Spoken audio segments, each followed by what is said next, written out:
before we go off and just with a broad brush painting law enforcement as something that has caused all this, let's step back a second and say, thank God for law enforcement. We just got to get rid of the bad actors. Obviously, allegations of brutality in law enforcement and the rest, we need to look at that for sure. But I think overall what the public is seeing is, this lawlessness that breaks out, which really, we've got to do something about that. It doesn't help anyone to go and see buildings burned, to see rioting take place, stores looted.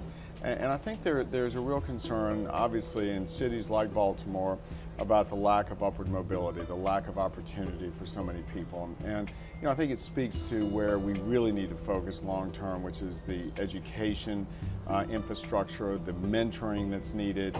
You've got a lot of convicted felons who have come back out of prison, and we probably need to do a much better job at early intervention within the prison environment. How did we get here?